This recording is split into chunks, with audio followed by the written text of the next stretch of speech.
Okay, so this idea came about, I think, the idea for this conversation for an event in London,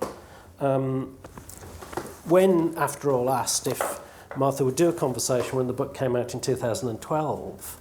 So it's taken us 2 years to get her here, but we're very pleased to have Martha come and to discuss her work with us tonight. So all I'm going to do I just want to say just a few things to start with, and that really the idea for this is to unfold some themes out of this starting point, out of the Bowery. Those themes I think are going to be overlapping, and it's very difficult with Martha's work to stop them kind of, they just run everywhere. So that the problem is to try to corral or contain anything with this body of work is difficult. And any of those kinds of themes that I'm going to indicate, I think, are kind of arbitrary and abstract. They're just heuristic devices for finding our way through this body of work. Just say a few things about my engagement with this. I got interested in Martha's work when I was an art student, quite some while ago now, in the late 70s and early 1980s. And in particular, I've always been enthralled by this work, the Bowery. So I started off just wanting to kind of make sense of something that I'd always been fascinated by, but never really understood. I still don't. But, kind of writing is always about coming to terms with something, getting to grips with a project and trying to work out as much what you think as anything else. So I started off writing an essay, and it was meant to be a standard essay, and it's ended up, after all, we're very, very generous. They said 18,000 words to me when I started this, and it ended up as 30, and, they were very good about that. So it started out as just a kind of study for one object that I've been thinking about for a long time. And then during the course of that, Martha and I did an interview that appeared in 10/8 a long time ago now, about 1990, it must have been. It was earlier, considerably earlier. So, that this is a kind of on and off conversation, I guess. But it seems to me that the themes that I want to highlight, and I'm just going to indicate 4 things that I think we're going to pick up as we go through these works, has been a kind of exemplary mesh of ideas and concerns that have, I think, one of the things that's really interesting for me is to see these concerns come into focus for a new generation, for a kind of generation of younger artists who are again engaged with politics and activism, and the way this body of Martha's work, in its diversity, has been reactivated and taken on a new life for that generation. So it seems to me that there's a series of things and themes. Perhaps some themes have dropped out, and perhaps some things aren't as interesting for people today as they were in the past. But it seems to me that there are basically 4 kind of central issues which make this such an exemplary body of work and such a vital body of work for contemporary artists and contemporary art. The first, I think, is concerned with the biopolitical. And one of the things that's very interesting about Martha's take on that, I think it's work that runs from the photo montages, but it runs from the Bowery right the way through to the contemporary most recent work, is this concern with the way that power orchestrates the body, that power engages the body, particularly the female body, but not only the female body, so that there's a kind of concern running throughout Martha's output that's concerned with the organisation, the kind of corralling of the body and its relationship to power.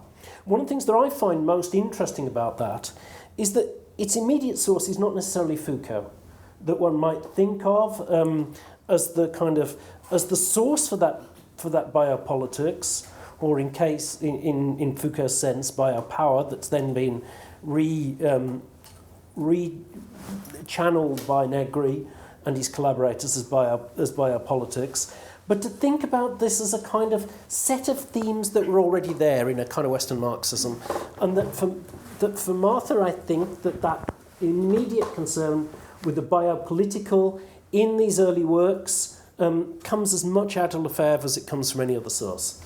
So I think that the commitment and the interest in Marcuse and Lefebvre in that late Hegelian Marxism seems to me the kind of a central resource. And it's something we might come back to. I think Lefebvre keeps recurring in this body of work. It's not the only source, but it seems to me one key place where this kind of set of concerns gets raised.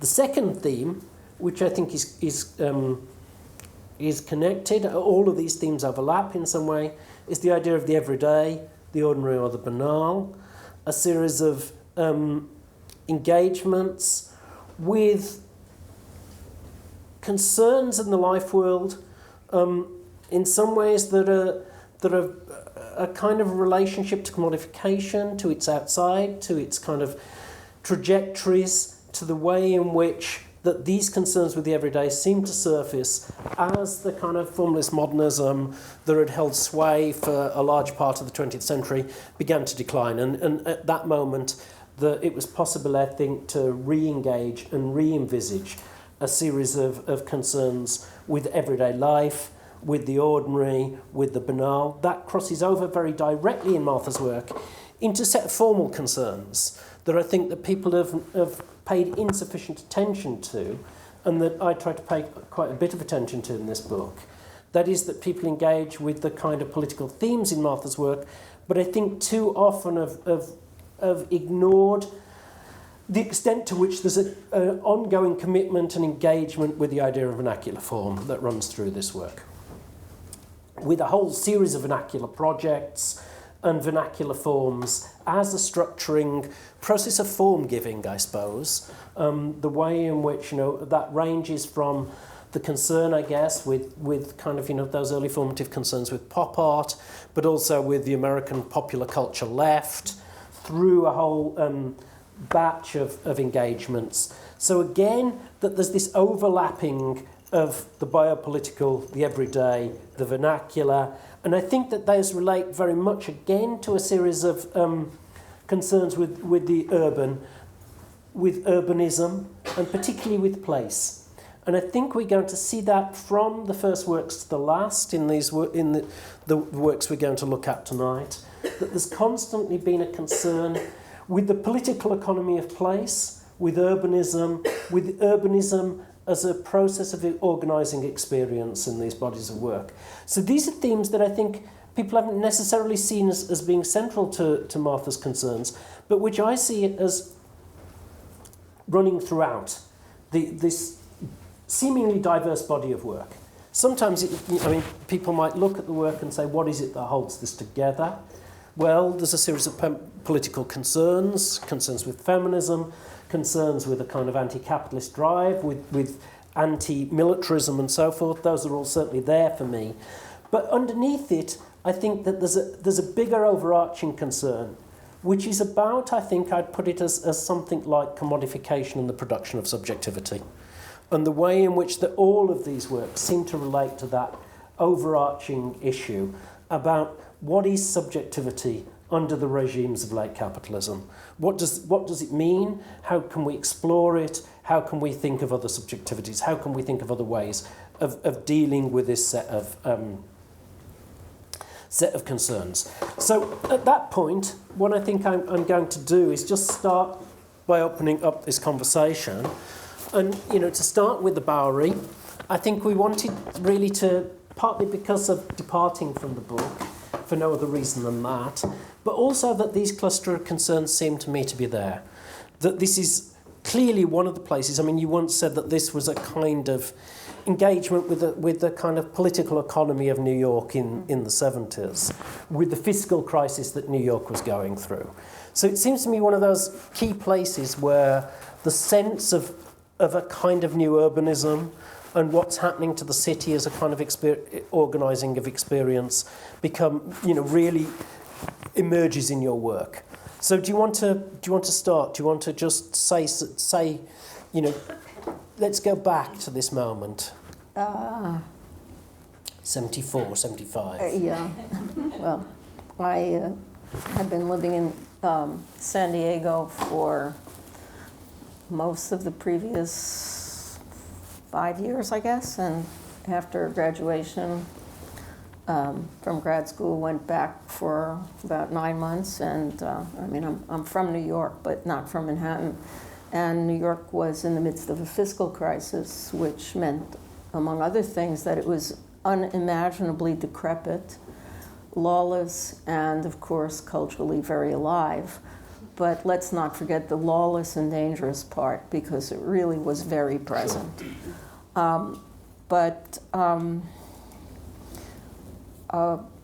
With a couple of friends, I used to walk from our little tiny place on St. Mark's down to the Battery almost every night. And walking down the Bowery, I was often thinking about, photography and the way the guys who hung around there were represented, and it was really a thorn in my side, to use a cliche, because I had actually studied at Brooklyn College a decade earlier, and did photography but didn't study photography, and the darkroom was run by Walter Rosenblum, who was the last, I suppose, largest remnant of the Workers' Film and Photo League, which had become the Photo League because workers was a dirty word in the 50s, but it was, it had kind of a little bit hardened into the representations of images of those who, as I used to say, who can't run away from your camera. And it had become far too easy for people to persuade themselves that they were doing good by taking pictures of people, bums and drunks, hobos, an old word.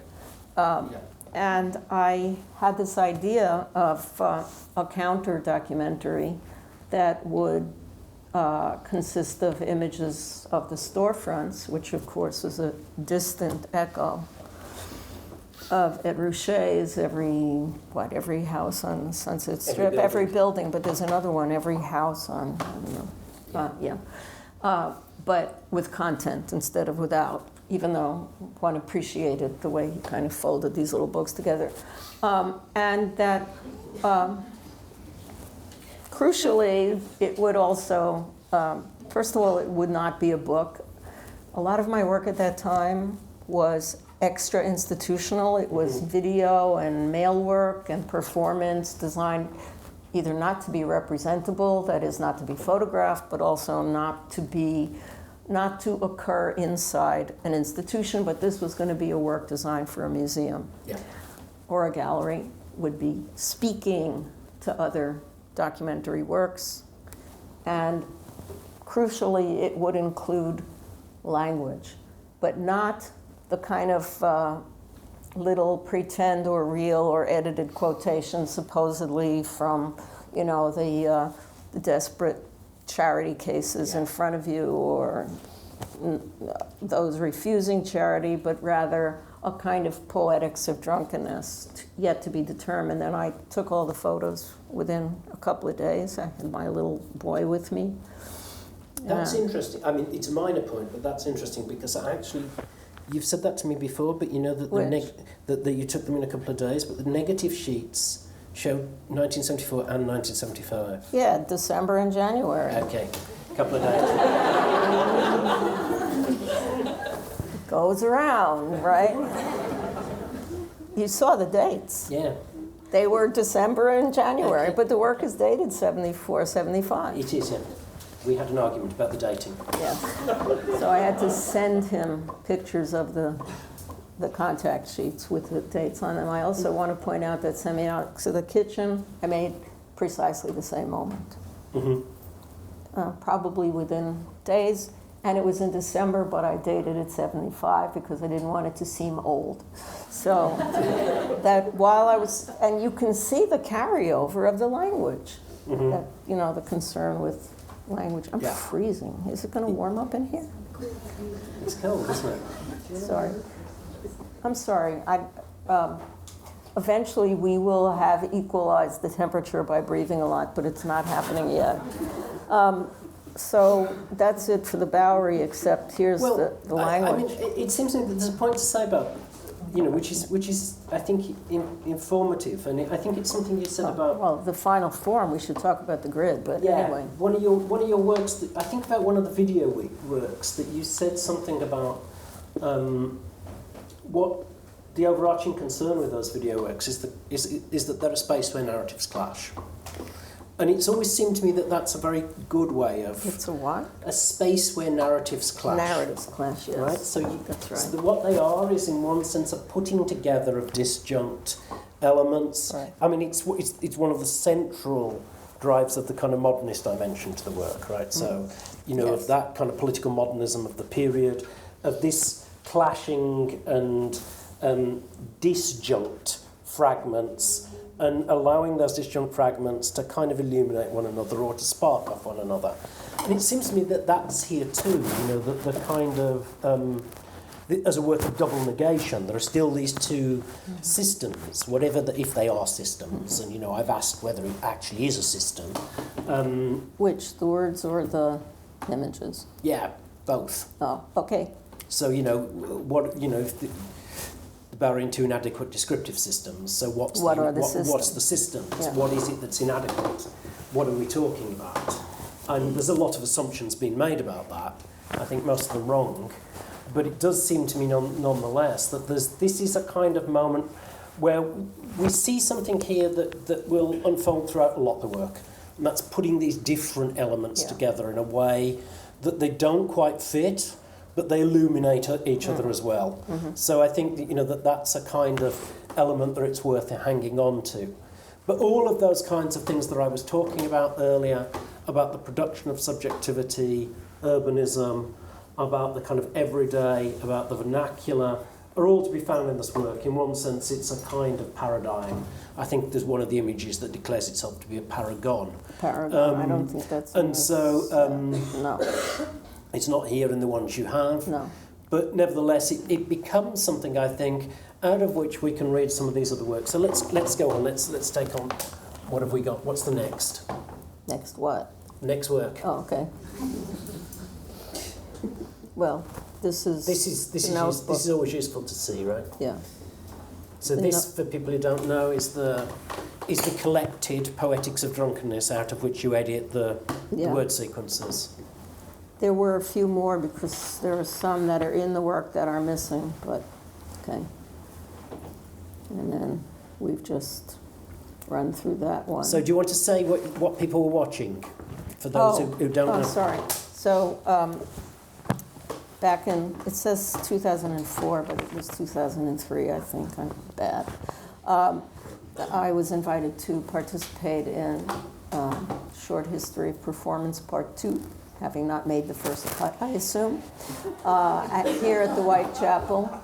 And I was asked to re-perform Semiacts of the Kitchen, and I disposed of that quickly. I don't re-perform, particularly a work from the 70s, but also it wasn't a performance, it was a video. And I was really clear about that in my mind. These are different entities, they're really different. A performance requires the presence of a live audience, in my definition. So, but I said I would be happy to treat it as a provisional work and to invite 26 women to come and make what they would of it.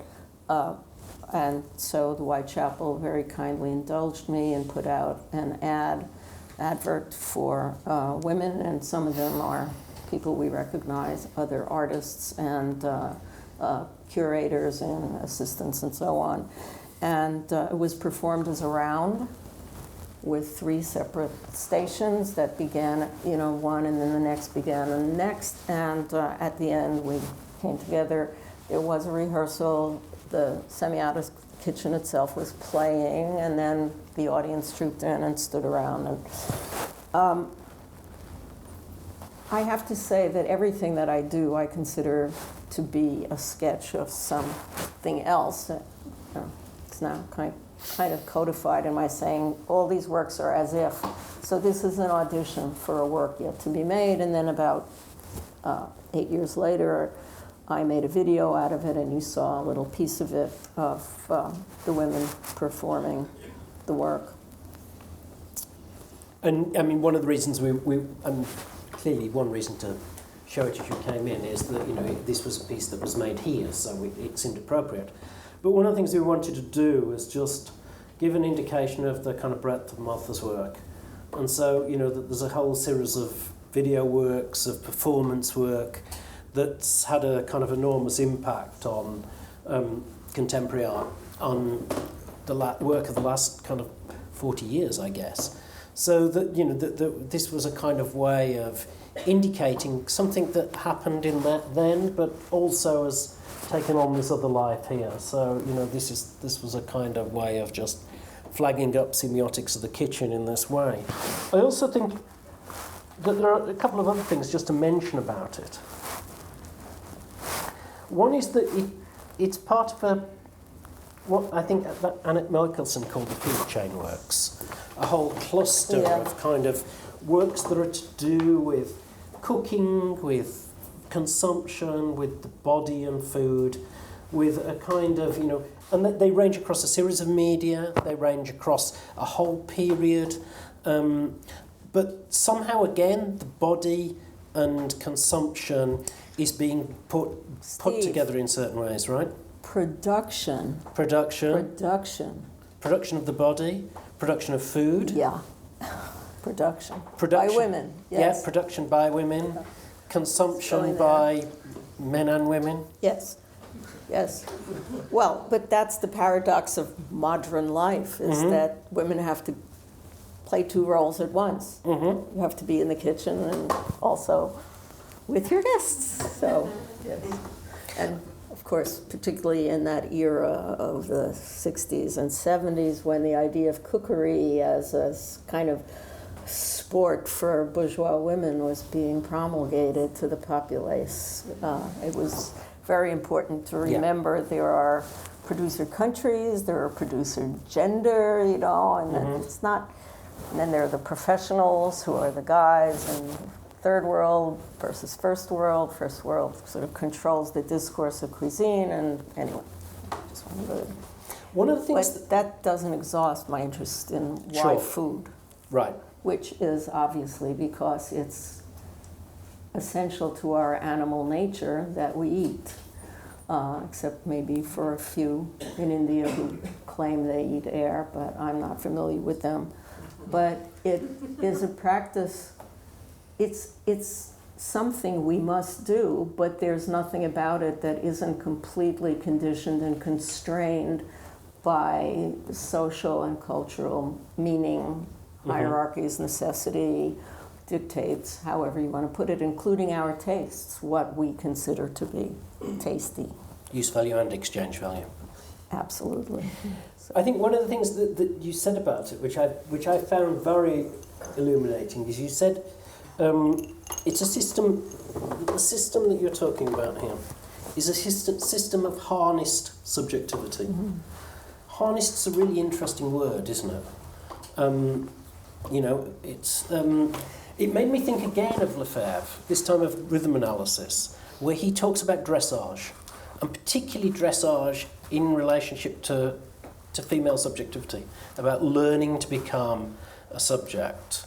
And so I was kind of interested to ask you about this image of dressage, this image of harnessing. Right, yeah, because we're show horses. But of course, for me, this actually comes from Simone de Beauvoir, significantly before I met her compatriot in print, Henri Lefebvre. But yes, I would accept that. And I would say that I think it's not wrong to point to the question of harness and constraint, because I think a great deal of my work about space is also about that, including everything about the airport series is literally about spatial. Which we'll come on to in a while. Yeah.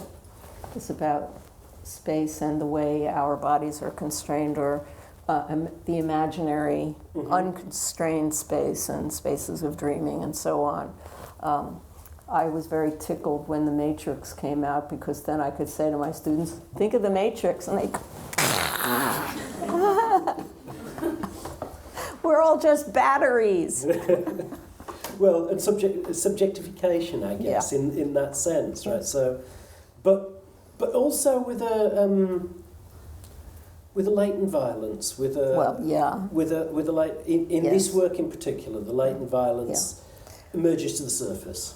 But of course, this is that sort of mirroring where the violence in Semiotics of the Kitchen appears to stem from the woman, when in fact that is the last instance in which one recognizes the latency of violence. It's actually the setting and even the TV box, which is why I don't like this work to be projected. And of course, this is why it becomes a semaphore system. And yes, I know it's not semiotics. Yeah. You know, the violence as a male watcher with the scissors and the knives actually becomes. I have to say that when I showed this back in the day, I was actually shocked that men expressed discomfort. You know, it's an image on the. Don't be afraid. But of course, it's again that sort of projection onto me, having harbored those sentiments. Who knows what cutlery I have in my purse. In your bag, yes. It's been removed. I think we've taken it up to the projection booth, right? So we're all safe. But no, I mean, it does seem to me that that's right, that there's a kind of imaginary projection that goes on in this, the sense that that violence is somehow there in women, and that, you know, that this is kind of, you know, that the constraint will be released somehow, and that, you know, what will ensue is a bloodbath or something. So I think it's a kind of I think it's fascinating in that regard, and it's a direct parallel, I guess, to Vital Statistics, another work you made around this time, which also picks. I mean, there's a lot of work picking up on these same themes. There again, the measuring of the body, the constraint of the body, the imaginary sense of what a woman's body is, and what, you know, but this time via the state rather than through straightforward. I mean, it's a mistake to separate the domestic and the state, but nevertheless, at that level, it's. But also, and here comes Lefebvre rather than Foucault. It's internalized. Of course, this is also Foucault, but I never heard of him then. At that particular, but it's a work of '73, though I did it as a video in '77. But in '73, I did not know Foucault. Yeah. So it is about the internalization of one's own oppression, you know, to use an older vocabulary. Yeah. I'm happy with it. Okay.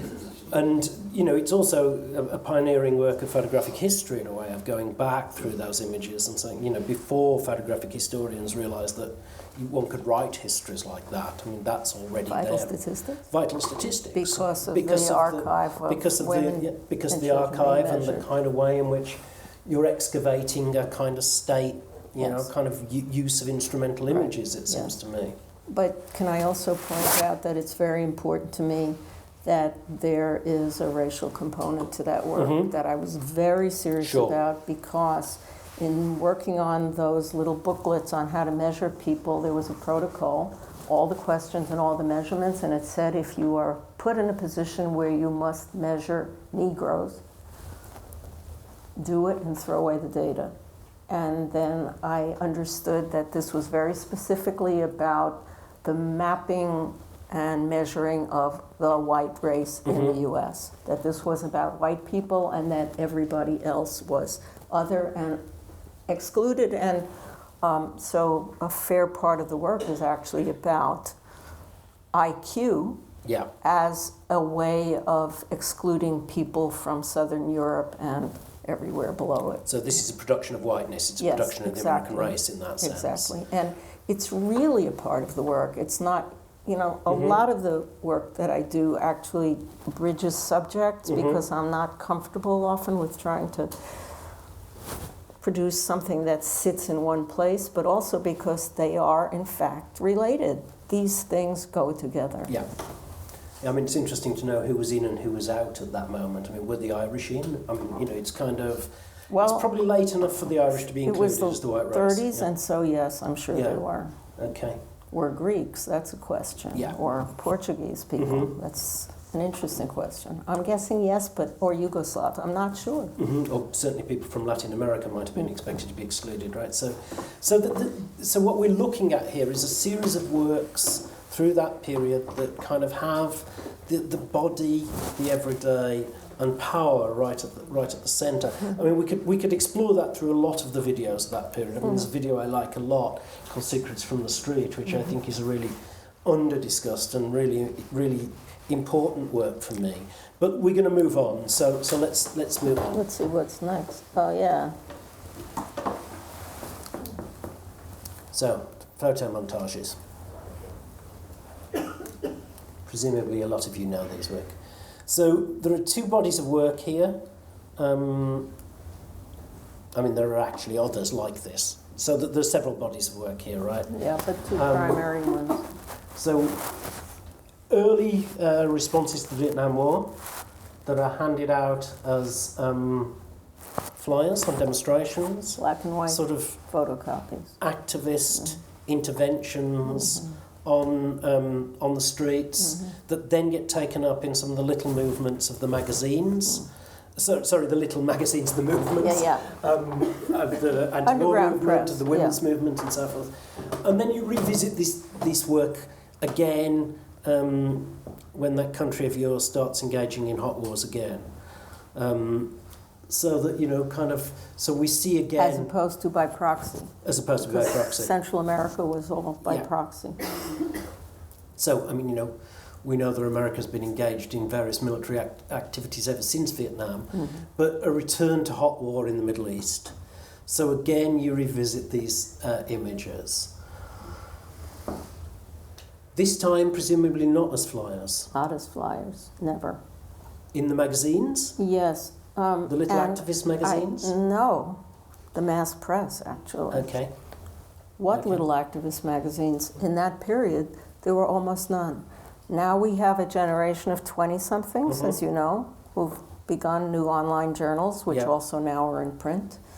And there's a whole rethinking of the landscape of activist and critical journalism that was largely absent, except in very small measure, in the decade of the 2000s to the present. So, and these again have that similar... I meant to include images of the San Francisco Chronicle and Der Spiegel because I understood that the route to I understood two things. One is the definition of art has changed, the definition of artist has changed, the definition of the art audience has changed, this identification with art, the reception of art has changed, and that this kind of stuff, which I would never have put in the art world at the time, in the 60s, would find a route to mass I would call it representation in the press without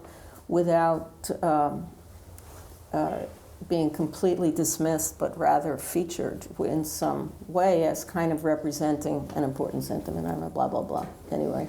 I have just a point to make and then a question to ask about them. One is that I know that they figure as the kind of the wrong way for art to develop for Jacques Rancière. Because he doesn't know what they're about. It's very interesting that this is the kind of example of political art that Rancière takes as a kind of in the aesthetics that have become so influential in recent years. Do you realize that it's on the cover of at least two of his books, these works? What, in French? Not in the English edition? No, in foreign language, yeah. What That's foreign, meaning translations from French, but I think also one of the French in his essays and so on. I thought that was humorous. Fairly recently. He thinks they're about showing you things you don't know, which is as wrong could be. They're about, he doesn't remember that it was called the living room war in the 60s because we all saw it all the time at dinner and in every newspaper every day. So we all knew all about it. And that's what they're about.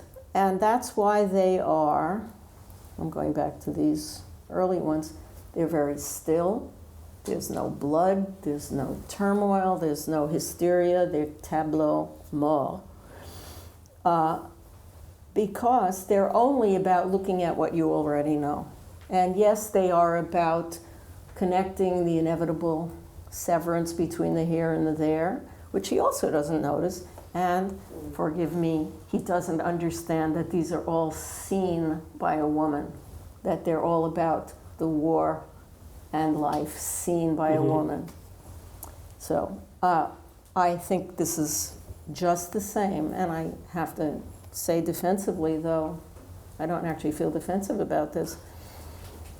I was working with a group of anti-war artists. I helped found a group called Artists Against the War in 2002 when we realized there was going to be, we were going to invade Iraq and Afghanistan. And at some point I felt I had to do something that was just mine. And I thought, well, what could I do? Well, obviously I can go back and do something I haven't done since the 70s, the early 70s, and repeat it exactly, even to cutting and pasting things and putting them on paper and photographing them. And then I knew people would say, oh, poor thing, she just repeats herself. And I would say, yes, poor US, we just repeat ourselves. Can you tell me that? But seriously, it was meant as a conversation starter. It was also intended, I have to say, a little bit in terms of my ego, of repoliticizing the work from the 60s, which was getting a little bit too valorized for my taste, and to say, if you don't like the politics of these crude works, look at what you think you like in the other ones. They're even cruder. So. And so my question is, why such high-end rooms? Why these kinds of... because this is just the one place where it seems to depart from the everyday in terms of its kind of overall... That's a good question, and the answer is fairly clear, because these works are about representation. You might as well ask me why are there models in this one and there were no models in the others. Okay. It's because it's what is in women's papers. And in, of course, what we call dwell magazines or shelter magazines, that's what we see. There were... We call them Knit Yourself a Royal Family magazine. Very nice. But actually, this is from, I think this one is from the back of a TV guide or something. I mean, this is what you get these days, is they're trying to sell, and these are flooring ads. They're trying to sell you, a fancy couch. And so the magazines themselves have been transformed. Yes. One's looking at the kind of transformation of the production quality, of the spend more, the imagination of the, of what's inside women's heads. I was just thinking about Nina Powell's book, in terms of, the transformation of aspiration into consumption. Right. Or how to waste all your money getting married. I've never done it, so.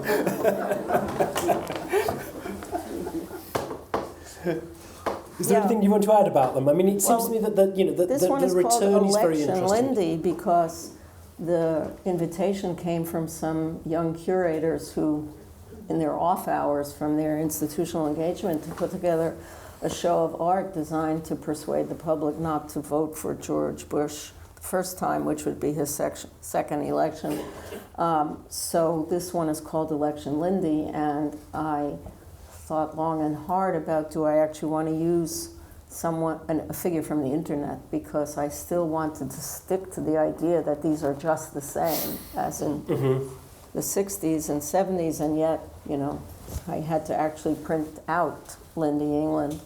And the fact that it's a woman, that also marks the change. Yeah. And of course, this one, which is I made for the same show, shows one of the two signature injuries of this particular war, which is traumatic limb amputation. The other, we didn't know so much about at the time and is not so easily pictured, which is traumatic brain injury. So and I thought that would be it, but I'm nuts. So of course I had to keep going and do the rest. And presumably digitally now? No, they're not. They're actually they're snipped and pasted? Yeah, there are digital elements. This one, which is a photograph by Anya Niedringhaus, who was recently killed in a war zone, is also digital. That is the picture in the back, and it's her photos of Marines practicing for invading Fallujah by pretending they're in Ben-Hur and actually staging a chariot race. I cut out that part of it. And in fact, these soldiers are in Afghanistan. Right. And there are a lot of Abu Ghraib pictures in these. But so far, these are all cut and paste, but there are elements. There's nothing in this that isn't cut and paste, but the one on the right, the photo of grieving men in Iraq is digitally manipulated, then cut out and pasted down. And I did that here, where there's a photo of the My Lai massacre and Lori Piastawa, the first Native American or Indian woman to die on the side of the U.S. troops. And a soldier and a woman in a gesture of supplication, but those are supplements. But other than that, these are still cut and paste. There's another Abu Ghraib image in there. Yeah. And these are all, okay, so there's a duplication here. And I'm trying to see if any of these were actually made digitally. Yeah, this is the one with the most digital production elements, because these guys who are not clones, I cloned, and then cloned them again, but that's pretty much, they're a bunch of guys. Your Gursky moment. He hides it.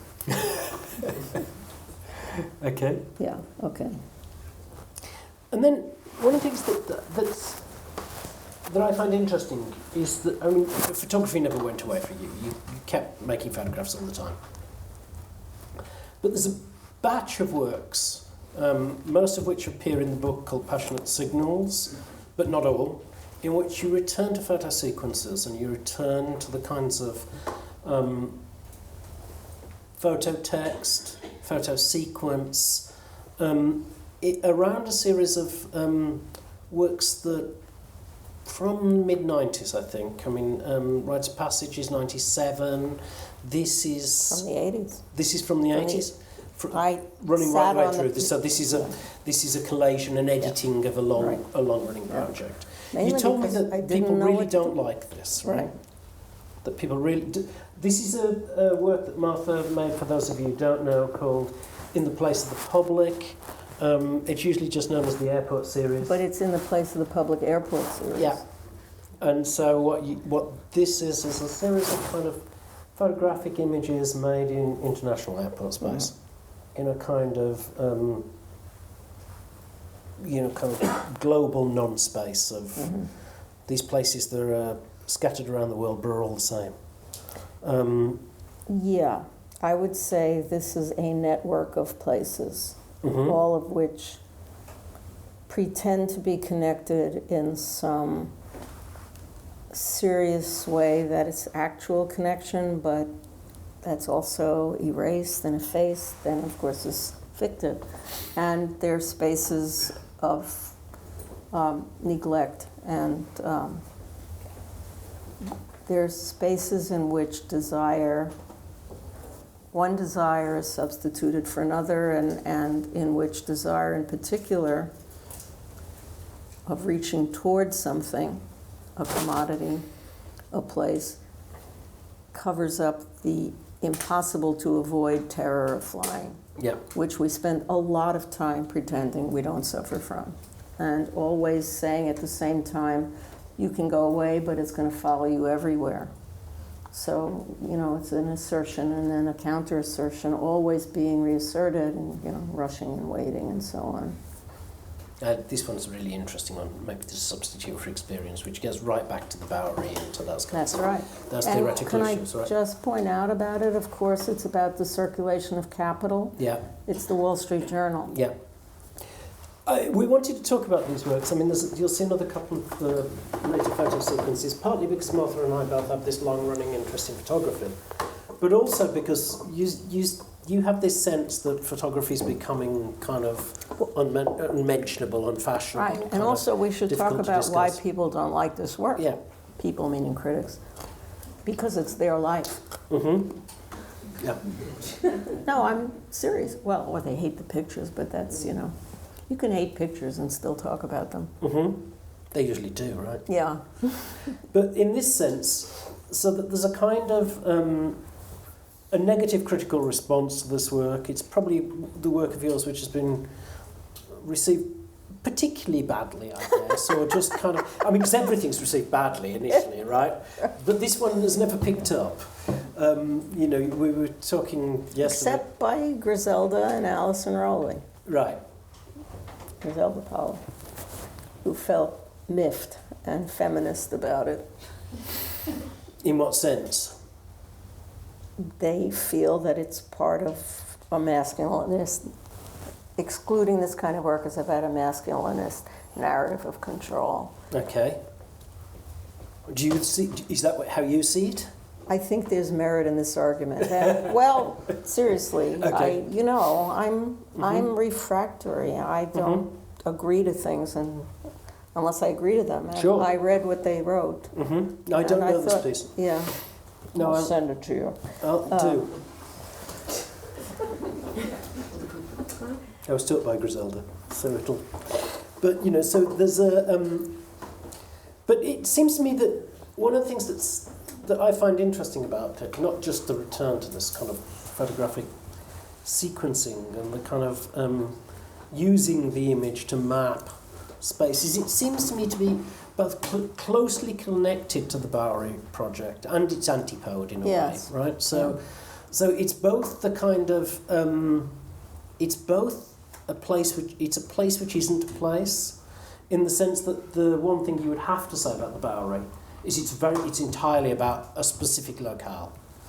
Whereas looking at these, one could almost be. I think from some of the kind of some of the signage or whatever that we might be, in this instance in Spain or in that instance in Yugoslavia or whatever. But actually, that these images are kind of interchangeable. That they're part of a kind of the hyper seductions of the commodity form in late capitalism, which seems again to be the antipode to the Bowery, which is about the worn out, the decrepit, the ruined, the wrecked, the destroyed.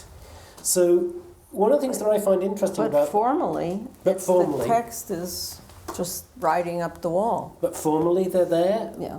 in terms of, and actually that they seem to me to be a kind of mirror images of modernity.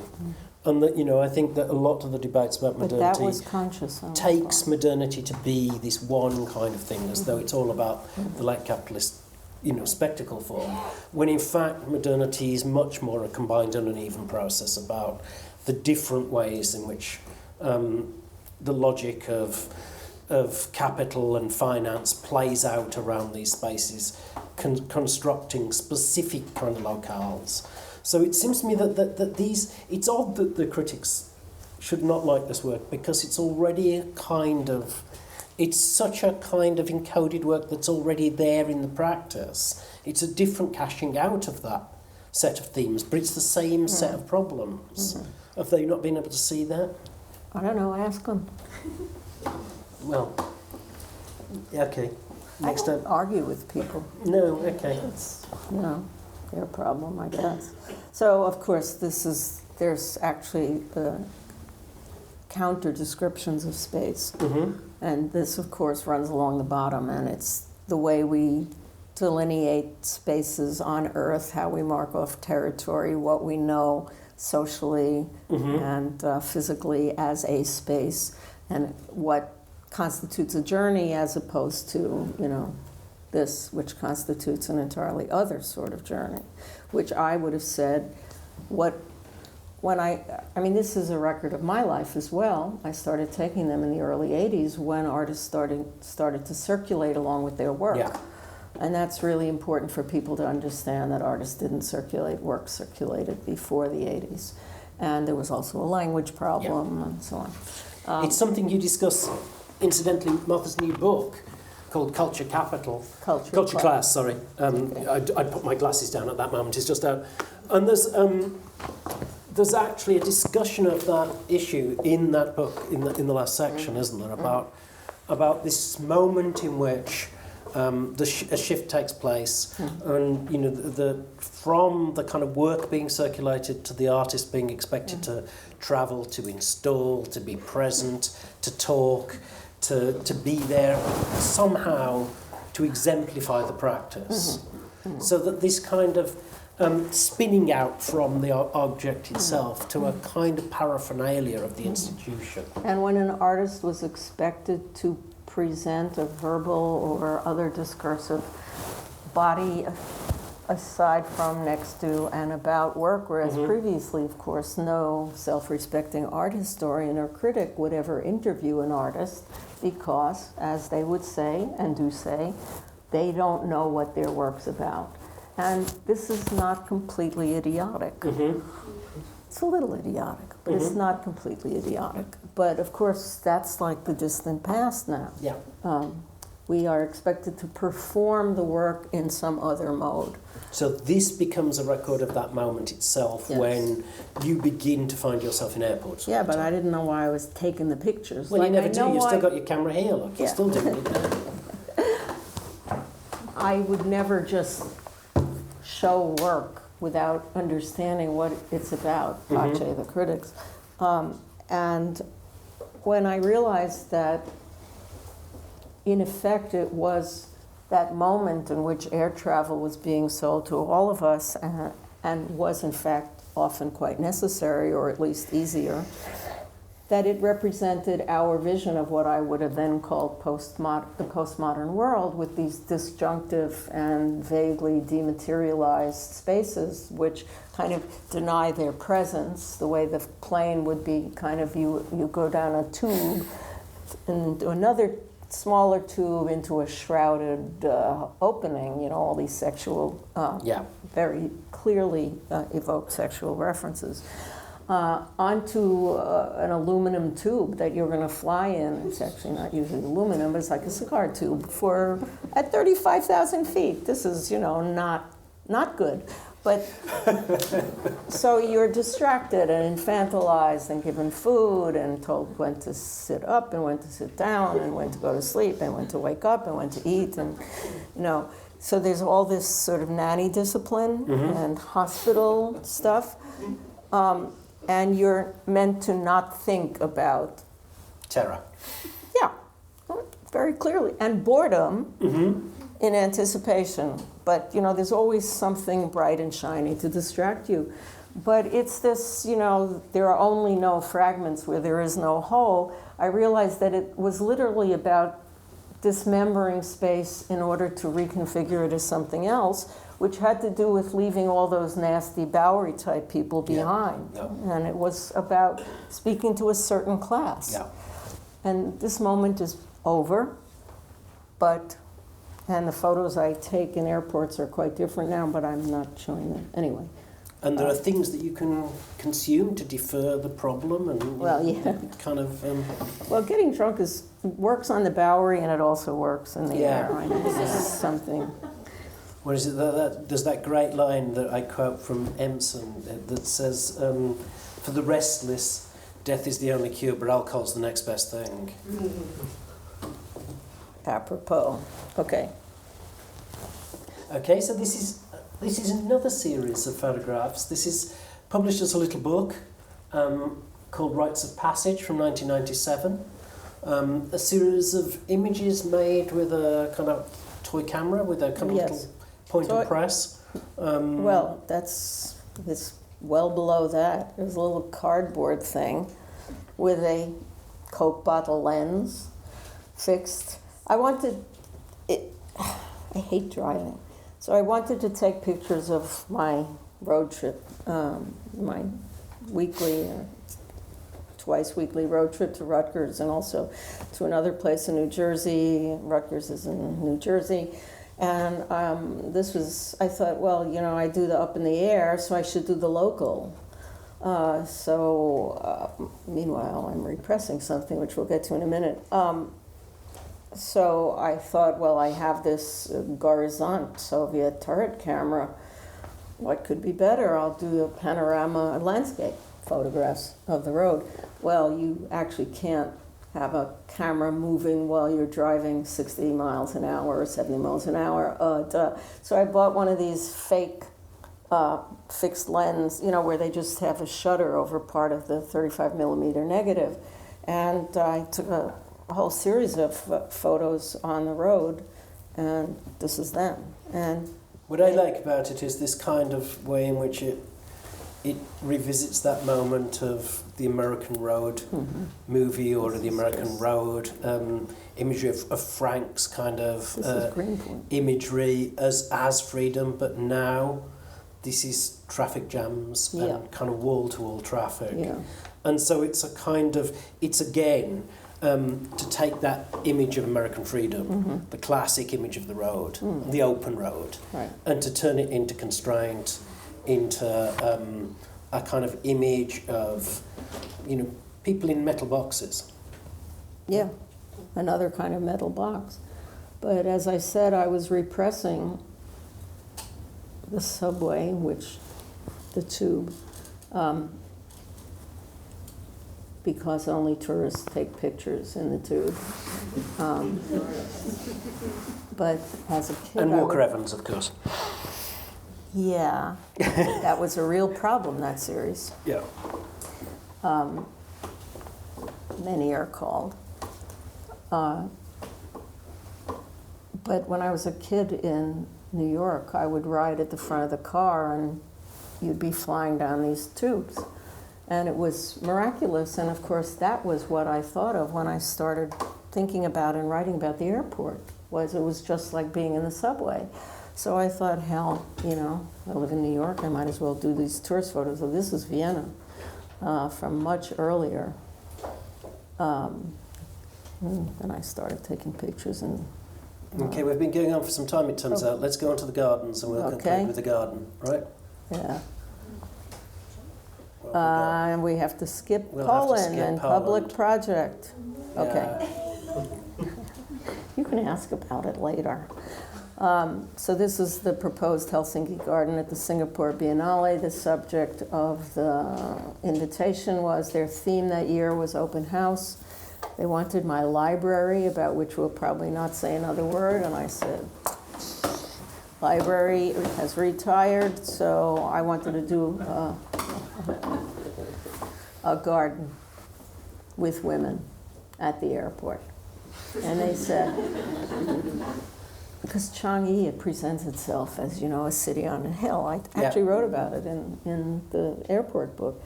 And they said, great, airport, but no, nothing's at Changi. But we have this old, disused airport that was the home of the People's Party, the back office for a long time, and it's available to us, and we're going to have a lot of work there, so you can have the garden, which is unphotographable, I have to say. It's very hard to see that it's really immensely long. I got contacts with senior women artists in Singapore, and I invited them to take part in a project. I have to say, Singapore is an invention of one guy, Lee Kuan Yew, who calls himself the master gardener, and Singapore is a garden in which everything that is native has been extirpated and it's been turned into a landscape. And of course this is false, but that's his general idea. And it's very repressive, and you know all about Singapore. So I wrote to a whole bunch of people, and most people understood that when you're talking about a community garden in Singapore that isn't a proper community garden like allotment gardens and all those things, that it's a metaphor. And so they could do what they wanted. Some of them actually wrote to me and said, do you understand this is a garden? So yeah, we communicated about this. And also the senior women had connections and students and other people. So this is, again, the unrepresentable piece of greenery with the, modern Singapore in the background. And this is the Helsinki garden, which has no relationship to it, except that I took it as the figure of that which is rooted but which travels, because that's what biennials claim. They're this great ship of art that wanders through that space that doesn't exist. It's kind of the imaginary universe of very important art and artists. And it touches down here and there, and it creates... Wherever it lands, it creates a city worth noting. It points to. So... they've been a little superseded by fairs, which are so much more important. But anyway, so just would like to say that that's Shirley So, second from the left. And she was one of the first women I contacted, and she said, "What about men?" And I said, "You work with men?" She said, "I work with one guy." And I said, "Sure, we're men." So then we had men, but mostly it was women. And this is Lucy Davis, who's not pictured here, said, "But I'm a member of the Nature Society," and this is the guy from the Nature Society. On the right is Mohammed Asma, who is the Parks Department liaison, who was totally great. When he figured out I didn't really want to do a community garden, I wanted to do something with a community of people. Anyway, but what he said is, "I'll put you in contact with a firm of contractors, because, you know, it's neoliberal heaven and the state does nothing. Nothing. The Parks Department does nothing." They kind of, you know.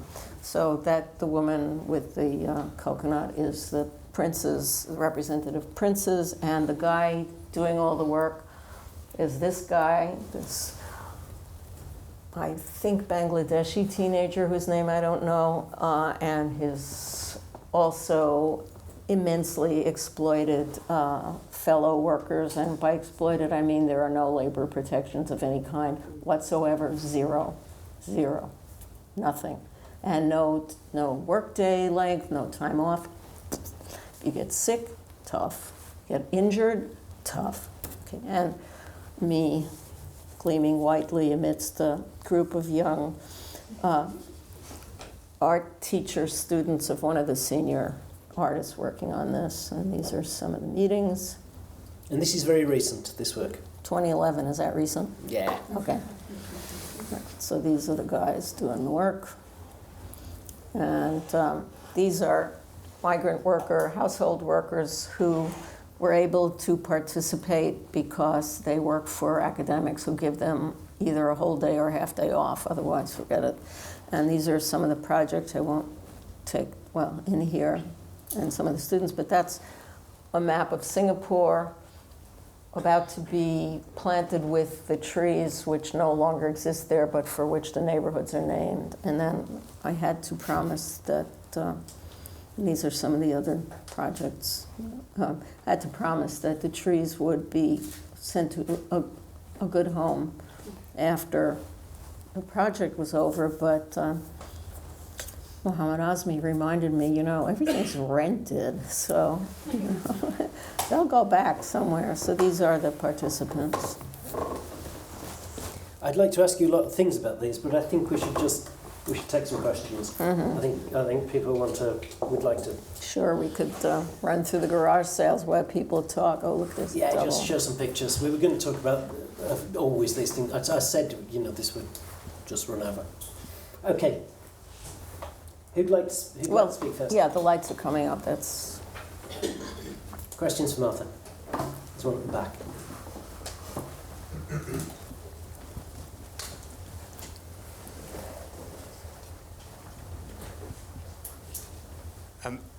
Sorry, excuse me.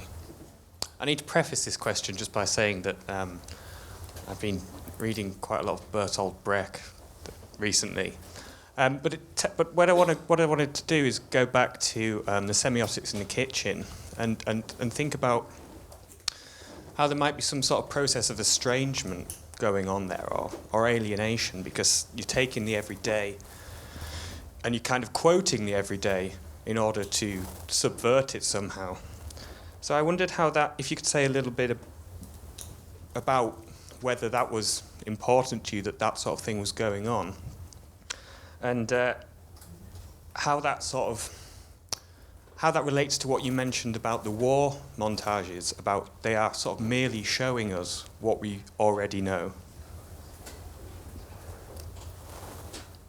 I would say, particularly in the earliest period, the two formative influence on me, aside, as he pointed out in his book so kindly, she only mentions guys. But it's not really true, but when it comes to theory, that's where most of my theoretical positions come from, except for, of course, the foundational Beauvoir and notes from the second year and a number of other, Selma James and other. But my work as a producer came from Godard and Brecht. And this idea of estrangement is absolutely central to my idea of how you construct things so that people both recognize and misrecognize and deny what it is, so that they're put into a kind of a position in which one hopes that critical thinking is somehow precipitated, where people become conscious of the fact that there's some disjuncture in things that are familiar, and then they find their feet and take a position. So your question speaks right to the heart of these foundations of how I work. And of course, for Godard, it had to do with the way that you twist representation, and also his pointing us back to Dziga Vertov and that moment in which we understood what film was and how to make people, again, realize that what's flowing past them is not actually what's flowing past them, that it's constructed in the mind, and that one needs to, and particularly also in the sensory apparatus, and that one really should take a different position on the production of cinema. And so that kind of cluster of interests, which we can call political modernism, Brecht, Godard, Dziga Vertov, that kind of seems to be right at the centre of what you're doing. And that point I made about the clashing of narratives also comes out of that tradition. Anyone else? Yeah, and like they're getting ready, look. I don't know what you mean by clashing of narratives in that context. Why is it? Why would you say it's clash? Well, it's a phrase from Martha to start with, that she said about, I think, about the video work. It's about putting different kinds of material together, different systems, different kind of... So in the montages, I guess, it's bringing those two things together, right? Those two spatially disjunct moments. Well, things that, one of which seems full of catastrophic, if you will, politics, and the other which seems to be completely shielded from politics, drained of politics, nothing to do with politics, and to remind people that this is one world. And that's, I think you said it about the film about Chile, didn't you? I think that's where it comes from. I think I might have from one of the films about Chile. I think it's the Chile on the Road to NAFTA? No, it's the earlier one, I think. The guerrilla, the Chilean guerrilla. Domination in the Everyday. Domination on the Everyday. I think because what's going on in that film is both a kind of... there's a soundtrack, which is... Remind me, what's the soundtrack? Well, there are two soundtracks. One is a mother feeding her very young child, and they're talking, and they're going through this routine of every night, everyday life. There's a soundtrack about art. There's something on the radio about art. The radio is playing, and a woman in LA is interviewing a man about the art of the 60s. Now, this is in the 70s, and this gets to, again, what a lot of my work is about, which is the just past, which we stand in a funny relation to, of both recognizing but also refusing identification. That's me, that's not me. And those things are always in tension. And then there's an image track, which is... And a crawling word text. And a crawling word text. So there's a whole series of overlapping, disjunct narratives going on at once. Okay. I was interested because you kept referring to clashes, and Yeah. I suppose I would read it more as potentially contradictory spaces. Mm-hmm. Yeah. Mm-hmm. Clash, contradiction. Sure. We accept. Yeah. I think there was a I'm couple afraid, of... but also, I hope you could hear the question.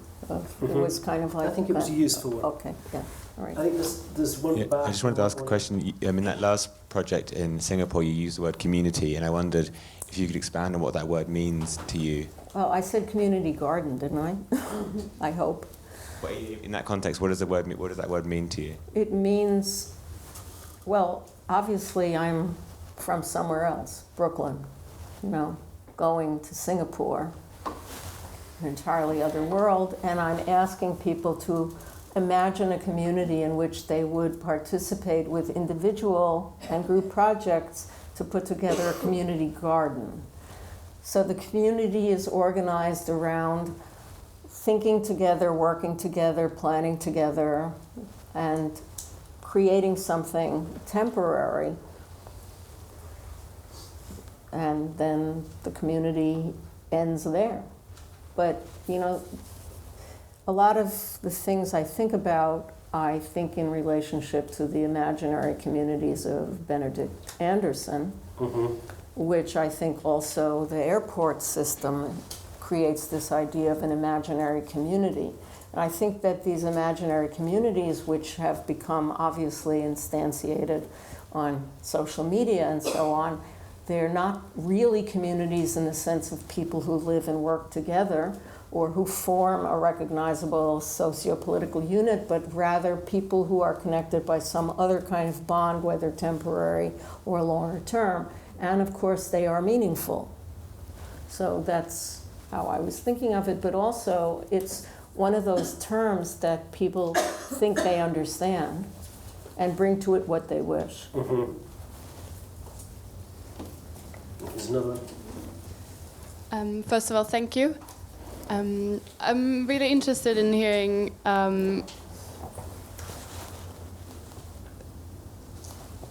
whether at the time that you were producing these works that are perhaps the most poignant examples of your interest in feminism, and also reflects your life, of course, as a woman, and that happening at the same time as this sort of booming of feminist art, both in New York and, let's say, Women's House in California, and that at the same time as a lot of materialist feminist ideas and a more activist side to these things that you're approaching through your art. Was there ever an exchange between artists and activists approaching these questions?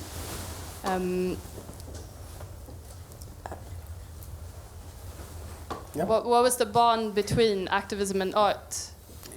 In the feminist moment and the feminism was an activist movement. All the artists who called themselves feminists were activists.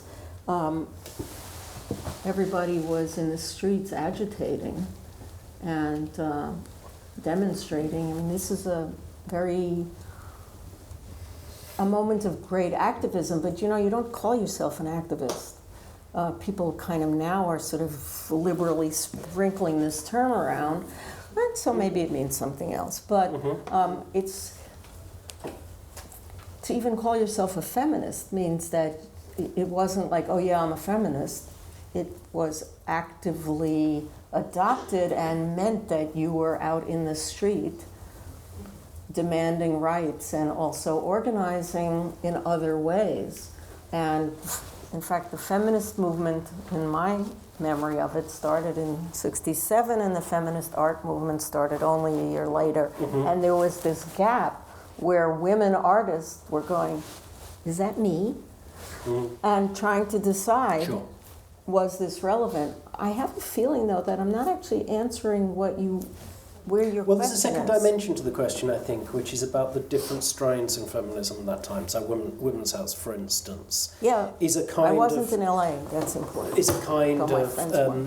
is another strain to the one that you found yourself, you positioned yourself in. Well, we all saw ourselves as part of feminism, and my friends in LA were involved in that. But we have to remember that that was a school project. Yeah. But on the other hand, we didn't know the boundary between school and everyday life. And in fact, the universities had to think of ways of making it hard to get onto campus in various places. Now, there also, the East Coast movement was different from the West Coast movement because people didn't go back and forth very often. And I never did until, years later, because you can't afford to travel. But it was an activist time. This was, Yeah. people would demonstrate at the drop of a hat, and thank God. Or And someone. in fact, the problem is a subsequent one, isn't it? It's the moment that kind of I still those don't think I'm movements- answering your question. those movements were kind of institutionalized and turned into a kind of into academic approaches and so forth. Yes, You know, exactly. Of that's a course, different this is kind the of- pre-professionalization and pre-academicization, and before the moment when we could say tenured radicals. Yeah. We were too young to be professors. We were students and ordinary people, not in school, and it had been almost a decade. I mean, we started with the anti-nuclear stuff, just like Aldermar stuff, and that even preceded the civil rights struggle, which was the first really great movement of the '60s, and which gave birth to all the other social movements, including the anti-war movement. And feminism is an outgrowth of that.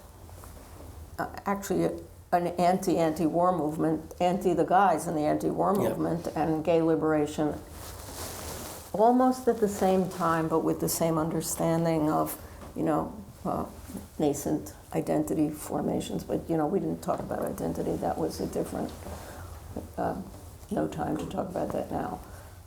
So I think what I'm trying to say is no one would call themselves a feminist, really, unless they did something.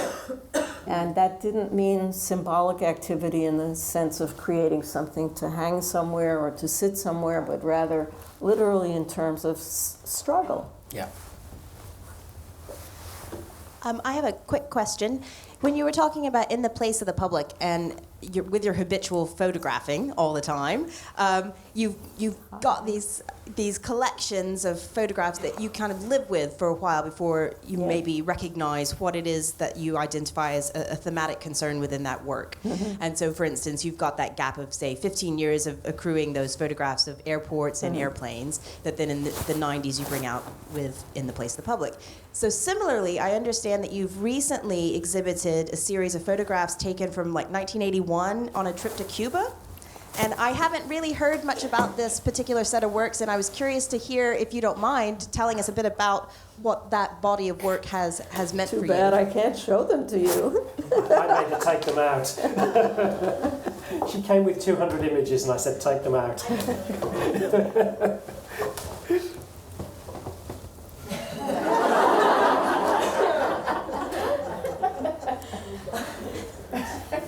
It's even easier. She used to do this with 3 carousels. Now it's even easier. He's She could just confusing me with someone else.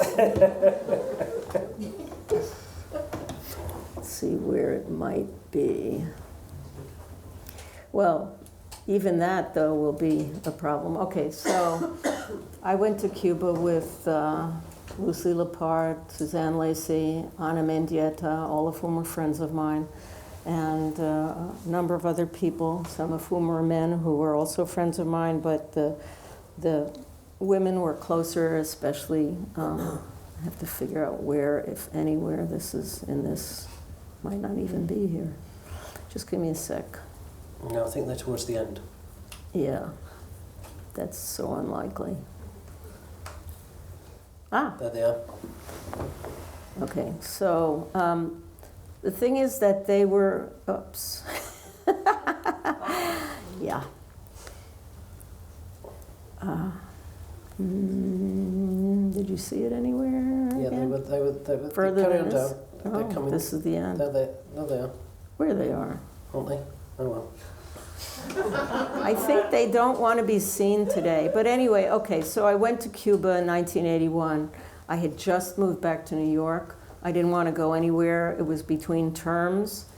It was a first 2 weeks of January, but it was just after the Mariel boat lift, which had occurred in October of that year, when huge numbers of Cubans got on little boats and rafts.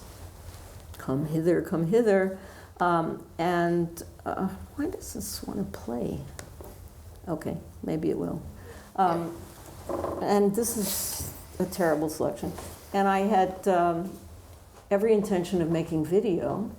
And my friend with the video camera, when we got there, I went because the people I knew said, don't be stupid, it's not going to happen again because Reagan is coming in 2 weeks. So I said, can I borrow the video camera? And she said no. So I was stuck with photography, and I don't like taking pictures of people whom I don't know, right? So these sat, but I did. And I also kept a notebook, and I wrote a million things down, and I practically transcribed the lectures we heard and the various stuff. A lot of the work is actually about photography and looking. And I only have us, looking away, looking back, looking at people's backs, them looking at us, whatever. And this is a completely unedited group of things here. I never intended to use them for anything. They were notes. And I didn't develop the 20 or so rolls of black and white film for at least a dozen years until I finally decided they're sitting in the freezer. This is stupid. And in fact, I lost some because they'd gotten wet. And I also realized I had some color film. And my commercial gallerist in New York, when he saw them in the 90s, said, let's show those. And I went, go away, the contact sheets, go away, they don't mean anything. And then he said it again over the decades until finally when I was living in Berlin in 2011, I thought, this may be interesting. So I took little thumbnails from the contact sheets and I said, oh, this one's folkloric and this one is silly and this one is out of focus. And I said, the hell with it, I'm just going to do it. And so what I show is about 60 images in groups, and I'm not showing that now, obviously. This is just a random selection. And as I was saying to Steve in the car, what I realized I wound up with was a lot of pictures of women working and a lot of pictures of men not working, which I don't have any of those, but I do have, yeah. This is not meant to illustrate that. This is kids, and this may be the last image. No, I guess not. It interests me partly because it's really the past. It's the end of something, but also I scanned the entire notebook and put it on an iPad. So this is usually shown with 2 iPads with the entire, backstory and all the people we met. Yeah. Why do you want to know? I was just curious. I hadn't heard anything about these works. Yeah. Well, I don't know what I think of them, to be perfectly honest. It'll probably take 10 years to work that out. Yeah.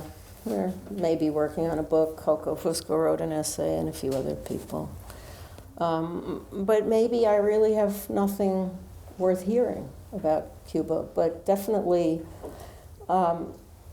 we are at the end of a really long arc from the revolution till now. And for that reason, it might be worth seeing these highly touristic images. Thanks for asking. I know everyone's going to hate me, but we're out of time. Ooh! We hate you. One more? Okay, one more. Who's it going to be? Steve, you have to make the decision. We can collect several questions. Yeah, let's just Okay, let's do that. Idea. Let's take, if you can keep them very short. There's one at the front here, and there's a couple in the middle. It's extremely short. It's just a curiosity. Are you angry? You know what I mean? As a woman, as someone who was thinking to a certain Am I place. breathing? I mean, can one be alive and not be really angry at this particular moment, starting with things happening now and things happening longer period and longer and longer and longer, and not to mention where we are. And I don't mean the Whitechapel. Okay. Yes, I'm angry. I'm angry as a woman, but I'm angry also as a denizen of the earth and a political subject and all those things, just like you. No, I mean, it's a good question. My question was about the use of the word inadequate in the Bowery work, and kind of the inadequacy which I feel kind of echoes in quite a lot of your later work, the kind of gaps between reality, representation, history, and like recurring memory, and the kind of rehashing of ideas now and in the past as well.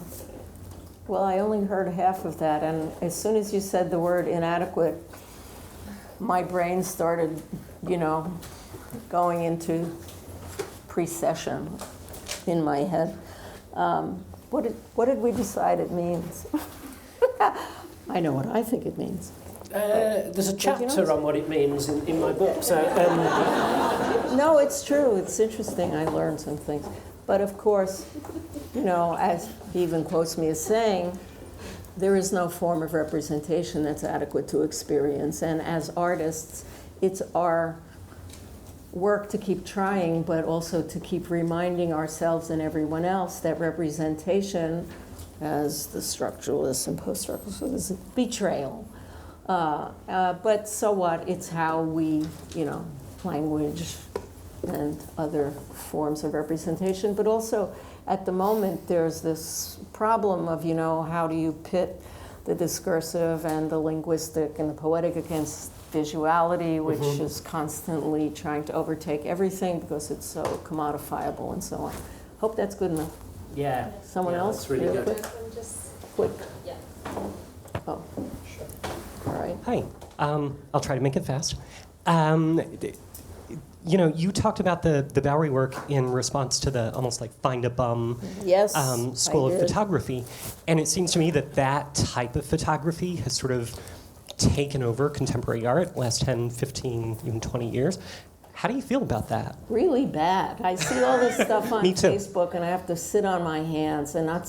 Every once in a while, I say, "Oh, why did you take that picture?" Or "How did those people feel?" But I think, I wonder how we've regressed so far in our understanding of how to be a person in public, and I'm quite serious about. No, I'm serious. How to be a functioning adult working not just as some kind of ravening creature, the beast with the apparatus. It's really quite depressing, and it's not the only thing that's problematic about what people have forgotten about how to relate to others, which of course is constantly being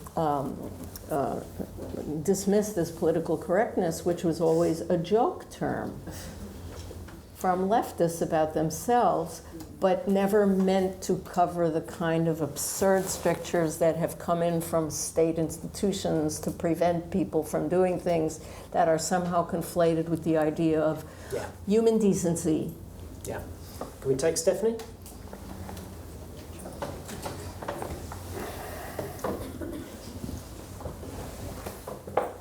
My head hurts.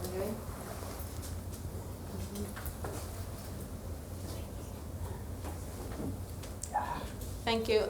No, I don't even know if it's on. Yeah, okay. So my question kind of picks up on a lot of threads, but we've mentioned Godard and Brecht and Lefebvre and all of these French people and Germans. But I wanted to bring up the question that something that Steve raised in the book, and I was wondering if you could respond to it, which had to do with this idea that the Bowery in some way was a kind of Let Us Now Praise Famous Men as film strip. And when you flashed up the page of the book again, what I never had seen before of the words that I recognize now and seeing them that way, is that moment at the end of Let Us Now Praise Famous Men where A.G. does this list of the Anglo-Saxon monosyllables of these things that exactly what you said about community and liberalism and activism and all of these words that we use that actually mean not, that become these reified terms. And I'm wondering if, what you think of Steve's proposition, I guess, is kind of my question. Which one? The one about the film strip? Yeah. And it has AG and evidence disassembled or Kind of disassembling of that. Yes, I think this is accurate. And in fact, at the time, my little clot or coterie or cabal, we actually talked about the necessity to string our images together into narrative sequences that were like exploded movies. But since we had video available, we could have done that. But my video is really different. I wanted photography to both be separate, but more importantly, to follow that sequence from American Photographs, say, or to relate directly to Let Us Now Praise Famous Men, which, as you know, in various editions, had very different numbers of photos in the way that they were. Well, 31 to 62. A scholar speaks, an expert. But so, the first time I bought the book, it had the lowest number of photos, and it was because it was right at the beginning, and so it was really interesting to follow this, and to also then realize, this was a moment when no one understood that the FSA was a group of people with names, which that happened much later. The text was so overheated and so laden with a kind of guilt and affect, and the photos were so cool. And of course I was a kid, I didn't know anything about these guys. And the puzzle of these different things somehow resting together and the way the photos were separate, and then this linguistic stuff, it kept opening a world and then opening another world and clashed against itself and so on. So certainly just to get to the simple question of, is this a movie? Yeah, and it's a walk down the Bowery. The temporality is built into it. It's a walk. It's not like every house on Sunset Strip, which is really about driving. Yeah. Sure. Shall we? Okay. Thank you very much. Thank you. Thanks, Martha.